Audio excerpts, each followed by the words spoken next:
Itu sedikit pengenalan berkenaan dengan glaukoma bahasa Inggerisnya dan glukoma dalam bahasa Melayu. Betul. Dan ini antara penyakit yang mungkin ramai tidak begitu mengenali. Tapi hakikatnya kalau kita biarkan, antara simptom-simptom awal boleh mengakibatkan kebutaan kekal. Itu yang kita risau. Dan kita nak teruskan perkongsian ini di studio untuk pemahaman bersama, dan mungkin anda semua pun ada pertanyaan, ada kekeliruan berkaitan dengan situasi ini. Jadi kita bawakan di studio pada pagi ini. Kita nak perkenalkan di hujung sana adalah Dr. Cheng Tek Chi, pakar oftalmologi dan pensyarah perubatan Fakulti Perubatan dari Pusat Perubatan UKM. Selamat pagi, Doktor. Terima kasih kerana sudi bersama dengan kami. Dan juga di sebelah kiri saya sebenarnya kita nak perkenalkan Cik Suraya Sulaiman, seorang pesakit yang bersama dengan kita pada pagi ini untuk berbicara, kan? Ya. Cik Suraya, mungkin kita nak mulakan dengan penceritaan Cik Suraya sendiri yang difahamkan telah pun melalui pembedahan 4 tahun lalu. Ya, mungkin sedikit sebanyak penceritaan bagaimana permulaannya, bagaimana Cik Suraya sendiri menyedari yang ada penyakit ini sebenarnya. Okey. Bismillahirrahmanirrahim. Masa sebab saya sebagai kita rakyat Malaysia lah, kan. Macam saya dah setengah abad macam tu, saya pernah dengar glaukoma, tapi saya tak tahu pun penyakit tu berkenaan dengan apa. Okey. So satu hari tu dalam perjalanan berjumpa kawan, saya memandu seperti biasa, saya nampak tak nampaklah signboard tu. Saya tak pakai spek mata. So, saya beritahu kawan saya, tu saya ingatlah. So keesokan hari tu rasa demam, tak sihat. Jumpa doktor. Dan daripada situlah saya pergi jumpa doktor pakar mata, mengikuti sodong cakap glaukoma. So bila dalam dah setengah abad tak pernah dengar pasal glaukoma, tahu pernah dengar tapi tak tahu. Pergi, bila masuk hospital 2 minggu. Saya tak pernah masuk hospital, tak pernah sakit, tak pernah migraine. So simptom-simptom ni nanti doktor akan kongsikan. Saya tak pernah berada dalam keadaan tu. Jadi bila masuk hospital tu, bila keluar saya masih lagi saya tak tahu glaukoma tu. Penyakit yang boleh menyebabkan kebutaan. So saya kena tu lewat 2019, 2020, 1 tahun tu saya cuma, yalah kita PKP, pandemik kan, semua orang macam sibuk pandemik. Saya dengan diri saya, saya buta ke? Mungkin saya akan nampak balik. Pergi operation, dah buat operation, saya buta, saya mungkin dapat balik. Sebab saya sedar tak boleh dapat balik. So glaukoma ni, once kita dah diagnose, you memang it's irreversible, tak dapat balik. So itulah yang Malaysia hari ini bila you buat siaran ni, saya nak bagi tahu orang. Kalau you ada mak bapak yang glaukoma, you kena fikir perasaan mak bapak tu bila tak nampak dengan penjaga. Itu paling penting. Orang yang jaga tu different kind of stress. Betul. Dipahamkan ni pencuri senyap penglihatan. Pencuri senyap. Kondisinya sekarang ini sebelah sudah tak nampak. Satu tak nampak. Lepas tu saya memang pakai ni. Bila saya pakai ni, orang tahu saya buta. Kalau saya tak pakai, orang nampak mata saya terbuka. Macam biasa. Bila saya terlanggar orang, saya cakap, minta maaf, saya buta. Diorang pandang saya. So saya ambil 5 minit nak explain. Faham. Ini membantu, tongkat membantu. Doktor, ini situasi daripada Cik Suraya. Mungkin untuk pemahaman ramai orang, termasuk kami berdua di sini, glaukoma itu punca-puncanya, kenapa ianya berlaku, tak semena-mena baru tahu. Puncanya apa sebenarnya, doktor? Mungkin bagi saya terangkan apa itu glaukoma. Dia satu kumpulan penyakit mata di mana kerosakan saraf mata tu yang menyebabkan medan penglihatan tu jadi sempit ataupun terowong. Doktor, sekejap kita mungkin mengalami sedikit masalah teknikal untuk kita dapatkan suara doktor tu seketika saja nanti, tapi kita nak kembali kepada Cik Suraya Cik Suraya. Sekarang ini kabarnya di sebelah mata kiri tu difahamkan sedang ada satu proses untuk melambatkan kepada efeknya itu. Dia bukan proses tau. Bila you dapat glaukoma tu, it's irreversible, tak boleh pulang balik. You memang akan buta satu hari nanti, tapi dengan izinnya lah. Jadi kita berdoa, kita tak buta. Tapi sementara tu macam saya dah tahu saya takkan, saya dah buta yang ni takkan, yang akan buta. So takkan nak sedih je. So after 1 tahun orang semua sibuk PKP pandemik, ujian saya cuma mata buta satu. So saya fikir saya nak bagi tahu orang. Tapi saya sedar benda ni dah tadi ada tunjuk slide tadi, bancian pasal glaukoma tu since 2014. That's a statistic for Malaysia hari ini. Tu saya nak bagi tahu kan, kita hidup ni hari ini, esok kita tak tahu lagi ada ke tak. Jadi kita perlu ambil pengajaran. Dia ambil tahu, dah tahu lain. Dah tahu macam doktor ni kan. Saya minta maaf. First time saya jumpa doktor ni, dia pernah dengar pasal saya, pasal glaukoma juga. Tapi to be in this position untuk dia tengok mata setiap hari. The scientific behind the eyes. So, macam complicated kan. Dia nak menyelamatkan. Betul. Tapi tugas dia nak bagi tahu orang susah. So, macam kita yang dah sakit ni, yang belum sakit ni, kita ambil. And the only way is to get semua orang. Saya masuk campur sebab nanti bila ada rekod orang dua bahasa kan. Orang kena faham supaya kita ambil iktibar, kita kena buat tested ni. Semua orang kena buat ujian. Itu yang penting, kita kena buat ujian dan paling penting sekali Dr. Ching, untuk kita tahu puncanya supaya kita boleh, adakah terdapat cara untuk menghindari dan sebagainya. Mungkin permulaan itu apa yang kita perlu tahu punca. Sekali lagi Dr. Yang. So seperti yang saya bagi tahu tadi, glaukoma ialah kerosakan saraf mata yang menyebabkan medan penglihatan jadi sempit dan dia disebabkan oleh tekanan bola mata yang tinggi ataupun aliran darah ke saraf mata tu dia kurang. Okay. So generally kita boleh divide it into glaukoma premier ataupun glaukoma sekunder. Glaukoma premier tu lebih kepada faktor genetik ataupun struktur mata itself lah. Untuk sekunder pula dia biasanya disebabkan oleh penyakit mata yang lain, penyakit sistemik ataupun punca luaran. So generally kita boleh divide into two, which is glaukoma sudut terbuka dan glaukoma sudut tertutup. Untuk yang sudut terbuka, seperti saya bagi tahu, faktor genetik ataupun penggunaan steroid yang berpanjangan ataupun radang mata, kecederaan dekat mata disebabkan oleh trauma dan kebiasaannya disebabkan yang sudut terbuka ni sebab tekanan mata tu dia naik secara beransur. So biasanya pesakit tiada apa-apa symptoms. Sampai tahap yang serius mereka perasan yang medan penglihatan tu dah kecut, baru dia jumpa dengan doktor pakar lah.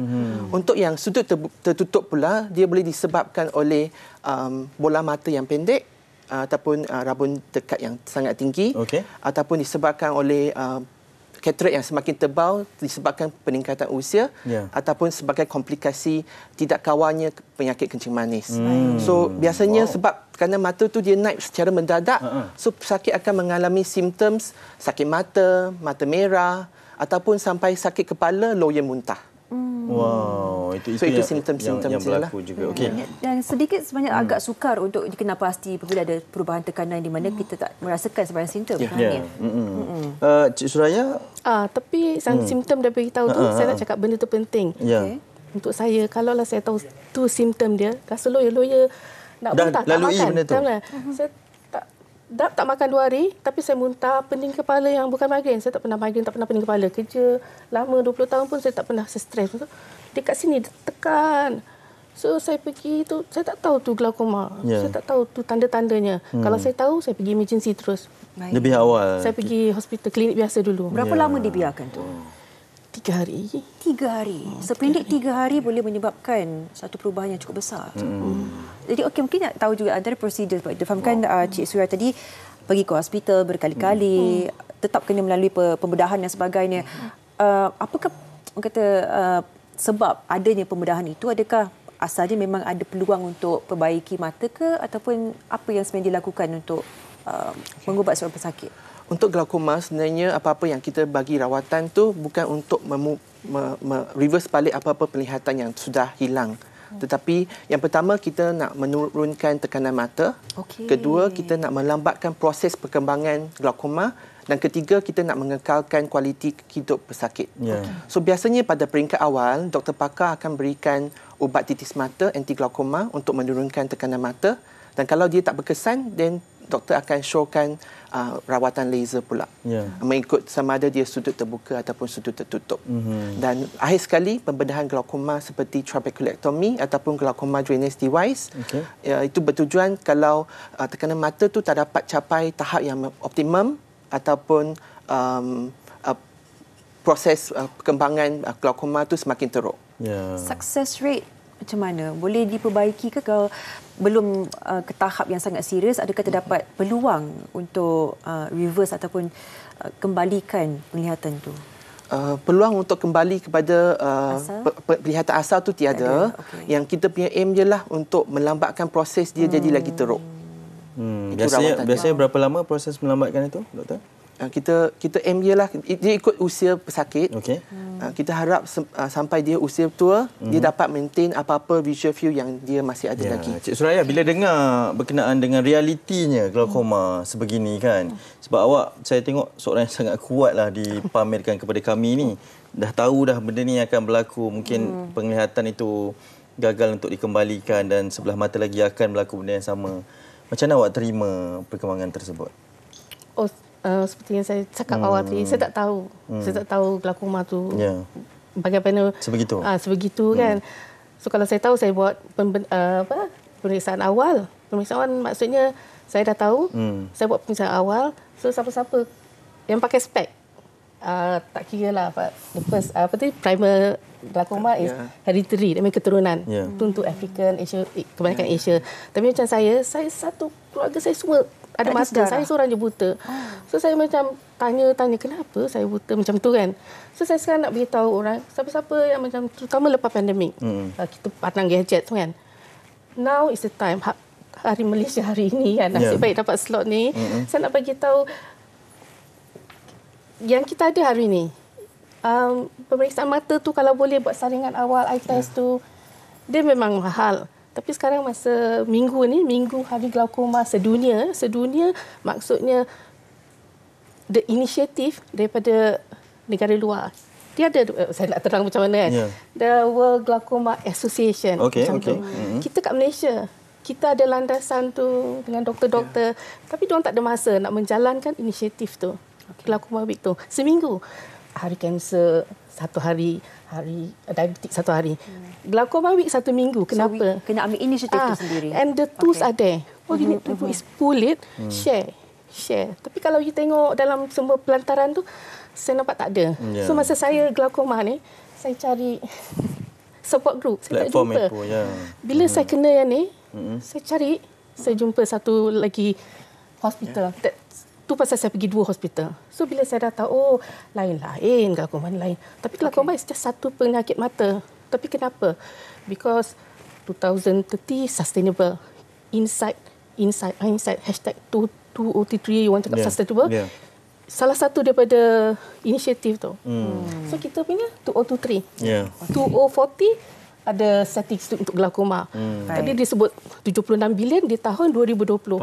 Kita akan sampai. So nak wawarkan. Kita nak terima kasih kepada Cik Suraya kena sangat kuat untuk mewawarkan. Maksudnya kita semua menjaga mata kita. Dr. Cheng, untuk menjaga mata kita, adakah terdapat cara untuk kita mengatasi, menghentikan masalah ini daripada berlaku pada diri kita? Adakah terdapatnya antara cara? Malangnya kebanyakan glaukoma, terutama yang glaukoma premier ni, kita tak dapat dicegahkan. So apa yang kita boleh buat ialah early detection and early treatment. Selain daripada itu, kita kena mengelakkan daripada pengambilan ubat steroid yang berpanjangan tanpa pantauan doktor. Dan kalau ada penyakit kencing manis, perlu ada perkawalan kencing manis tu dan juga temu janji dengan doktor pakar mata untuk diabetic screening. Doktor, contoh-contoh ubat tu tadi tu, kalau boleh kita cakap terus yang tidak terkawal ini untuk mengelakkan daripada kita takut terambil ke, yang mana doktor? Yang selalunya yang kita bagi tu ada 4 jenis. Ada beta blocker, kita ada prostaglandin analog, kita ada CAI dan juga lagi satu ialah untuk melambatkan neuropenia degeneration ubatnya. Nasihat untuk semua, mungkin doktor boleh mulakan dulu antara nasihat yang sebagai seorang doktor kepada orang ramai yang belum tahu ataupun tak nak penyakit seperti ini melanda keluarga kita. Apa antara yang boleh diberikan? Saya nak bagi tahu ni, glaukoma ialah satu penyakit yang kita namakan silent thief of vision. So dia mencuri penglihatan secara senyap.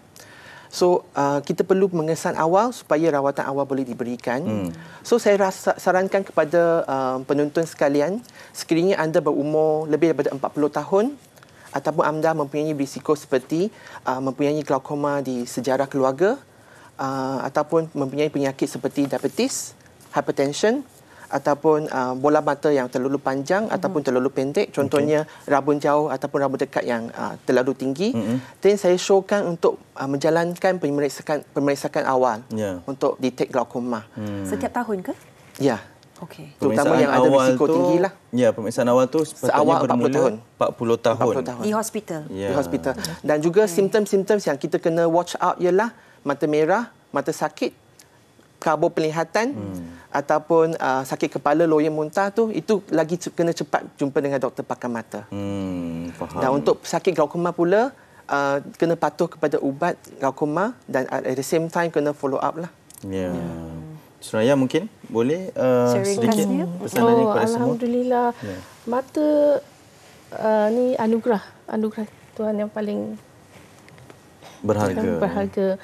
So sayangi mata anda, love your eyes and get tested. Hashtag 3 tu. Dan orang akan faham. Sebab kita selalu dengar orang cakap mata, your eyes, your window to your soul. Yes. But bila you dah buta, you baru faham. Memasuki mata jiwa, bila you ada pandangan tu, you can see your soul. Yeah. So yang itulah saya nak berikan kepada Suraya, semua. you are so strong. Yeah. Terima kasih Cik Suraya. Terus kuat memberikan kita satu inspirasi untuk terus berjuang. Ini kita satu soalan. Betul, ni. sebelum kita berakhir ada satu soalan daripada penonton kita di Facebook MNSHA TV3. Kita nak raikan. Ini soalannya dari Iman Hafiz, katanya Assalamualaikum, selamat pagi. Nak tahu kalau kita membaca sebelah tulisan tu, sebelah kanan gelap dan sebelah kiri terang. Kadang-kadang mata tu mula berpindah-pindah macam wap, cahaya matahari terik, panas dan rasa kepala sakit. Bila berada dalam gelap beberapa minit akan okey semula mata tu. Apakah itu tanda-tanda glaukoma, doktor? Okey, untuk tanda glaukoma dia macam terbalik sikit. Biasanya bila masuk ke bilik yang gelap akan rasa sakit kepala, mata merah ataupun mata sakit lah. Tapi yang untuk simptom ni lebih kepada mungkin mata kering. Sebab kalau sinaran cahaya matahari kat bahagian permukaan mata yang kering, dia akan menyebabkan silau. So mungkin itu bukan tanda betul yang glaukoma, tapi saya sarankan untuk jalankan pemeriksaan awal. Ya, baik. Okey. Iman, sila ke hospital dan klinik terdekat. Betul. Untuk menjalani Dengan pemeriksaan pantas, dengan pantas ya. Ini kita belajar, jangan kita dengarkan masa, jangan kita sebagai ambil pendekatan okeylah takkan terjadi pada diri saya sebab kita tak tahu. Ya, dia boleh berlaku kepada sesiapa saja. Terima kasih banyak sekali lagi ucapkan kepada Dr. Cheng Tek Chi dan juga Suraya. Cik Suraya akan sudi bersama dengan kita. Semoga segala urusan dipermudah dan terus kuat ya dalam memberikan kesedaran kepada semua berkaitan dengan glaukoma ini.